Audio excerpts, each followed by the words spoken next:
Hello, Batman. Do you recognize my voice? Victor Zsasz. In the flesh!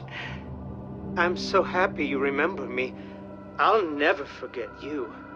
I've got a special game planned, Batman. A game just for you.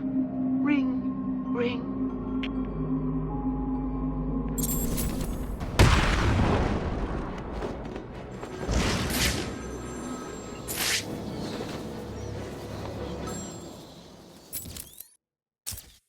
Speak.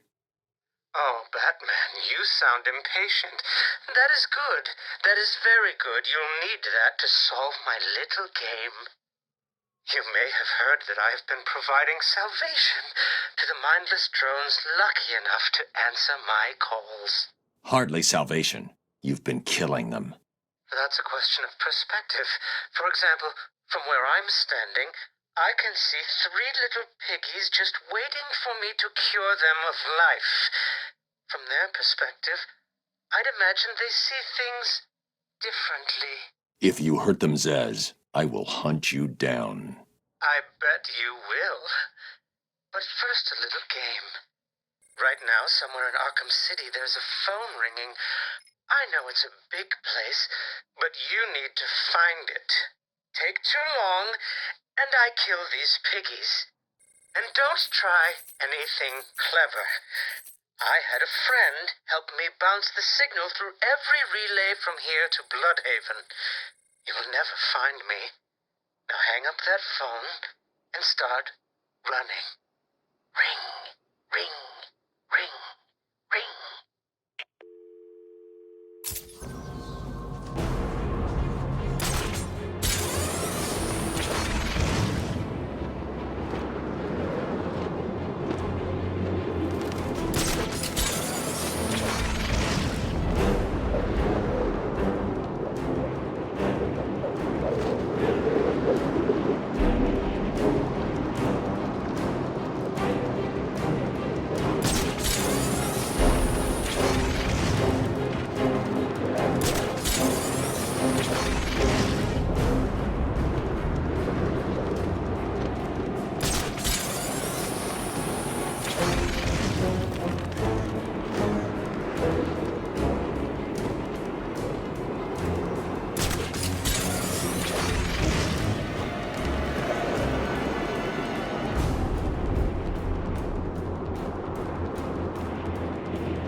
Did I ever tell you about my first kill, Batman? No?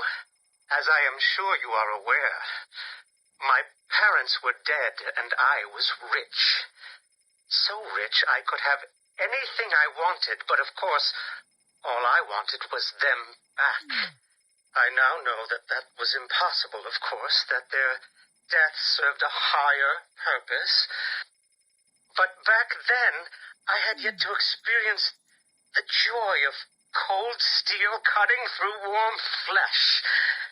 I had no idea how I could save these people from the relentless misery of their existence. You should have stayed that way.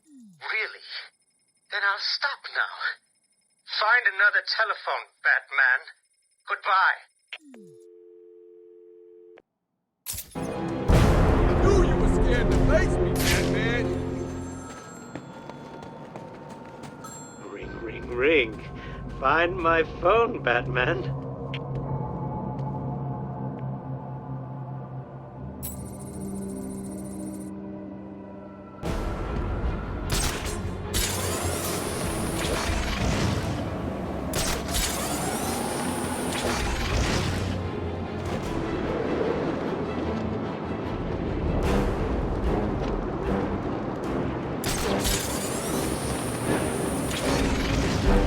Visual on target. I repeat, we have visual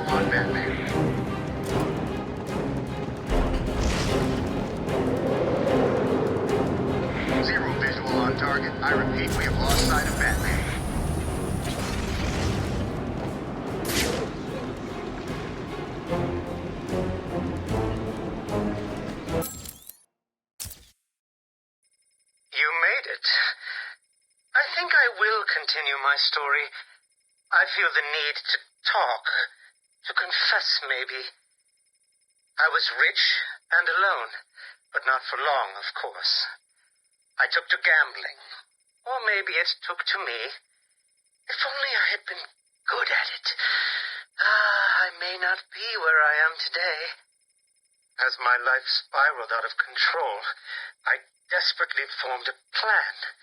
A plan to win back my parents' money and be happy again. It didn't work, of course. Plans like that never do. But as I stood outside the Iceberg Lounge on that hot summer night, I remember feeling something. Hope, maybe.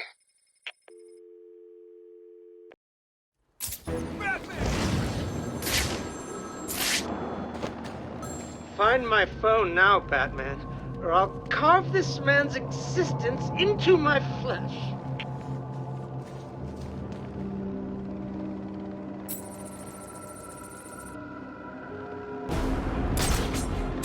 It's him! Visual on target. I repeat, we have visual on Batman.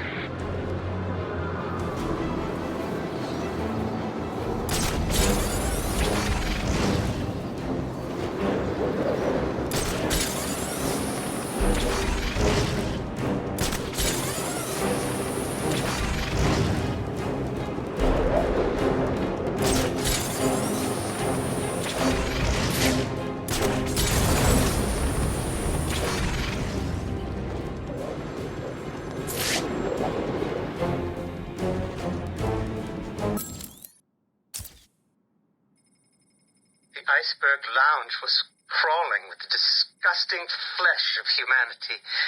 You could find anything there. If you had the money, of course. At the beginning, I seemed to be winning. The cards all went my way, and I found myself at the owner's table. For some reason, I thought I would win, that he would play fair. I looked around the table. I saw the people I was against.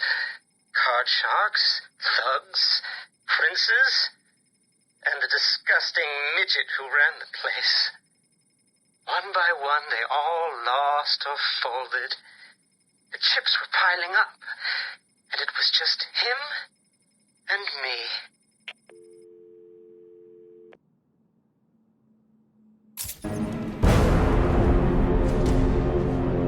Ring, ring!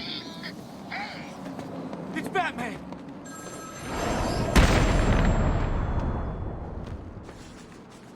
There's a phone ringing somewhere. Get ready to run.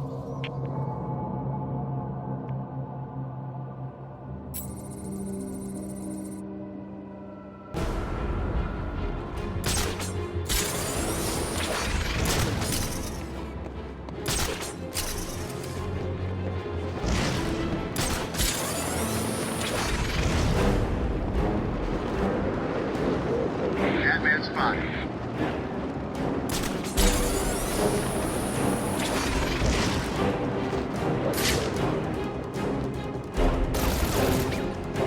We lost sight of Batman. I repeat, target is missing.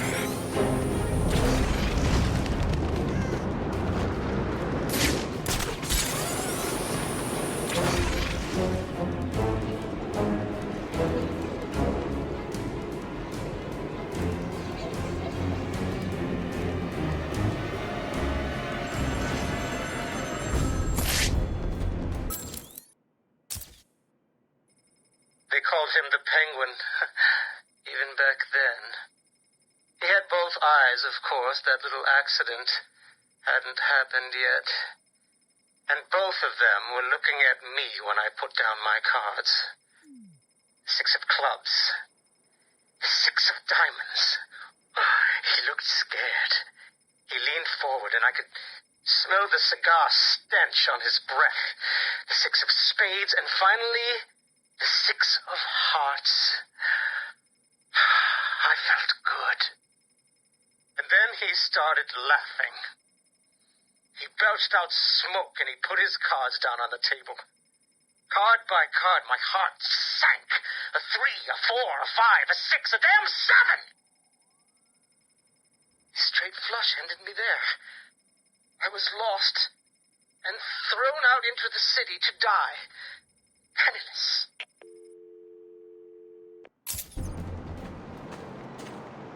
Zsasz calling for Batman. Find my phone or I'll bleed this piggy.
Imagine what it was like, Batman? I was numb.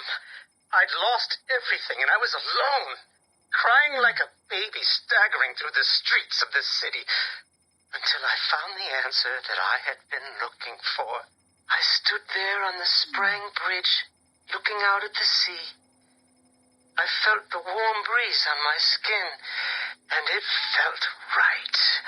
I looked down and imagined myself falling into the blissful arms of my mother. And then he appeared. He held out the knife and demanded my money. My money! Can you believe it? I looked into his cold, desperate eyes, and I saw something familiar. Something inevitable. I saw oblivion. I saw that we are all the same, stuck on a miserable loop that demands salvation. So I gave it to him.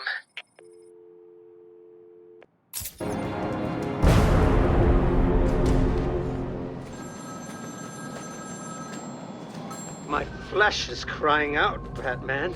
Can you find my phone, or will I have my fun?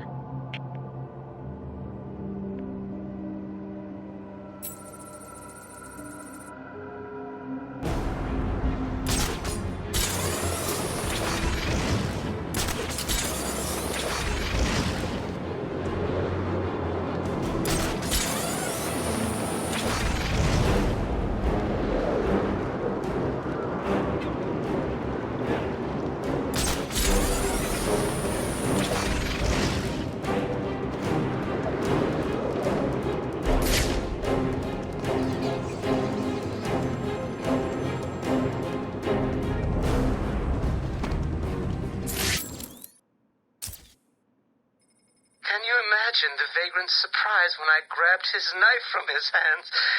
It was instinctive. It was beautiful. In one movement, I sliced out his throat and gave him the gift of salvation. It happened so fast, but I felt every joyous sensation. The blood sprayed over my face, and I saw what little life was left in his eyes leave. But then it was over. I felt lost. Like it had been meaningless. That no one would acknowledge my sacrifice. And then it happened. Without realizing what I was doing, I plunged the knife into my forearm and cut deep. It was incredible. I felt my body elevate to a higher place. It had become a temple to my work.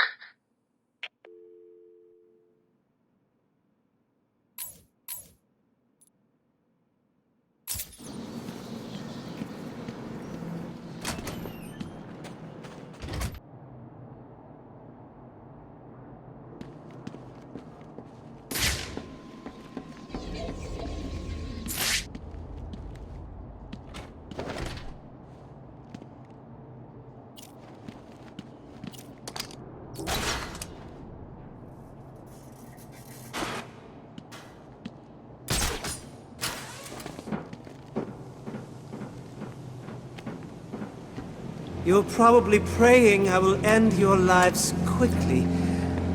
I won't.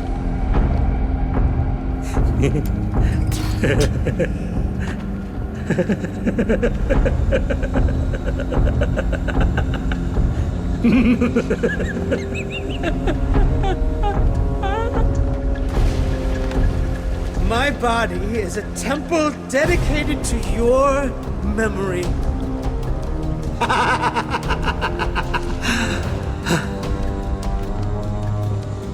Your life is over. Accept it and prepare yourselves to sink into the oblivion of... This is all too much fun, isn't it? Don't tell me you can't hear the phone! Or me...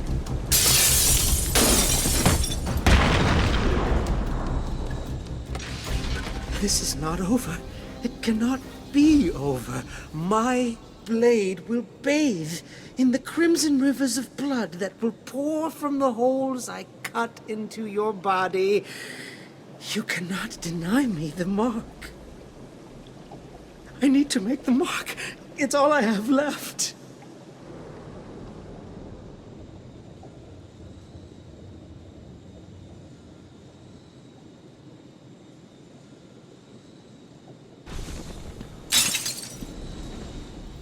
That psycho looked into my eyes and told me what he was gonna do to me. I've never been so scared. He's locked up now. You'll be safe here. I owe you, Batman. This maniac was talking like he was gonna cut us up. He was. You'll be safe here for now. He's not going anywhere.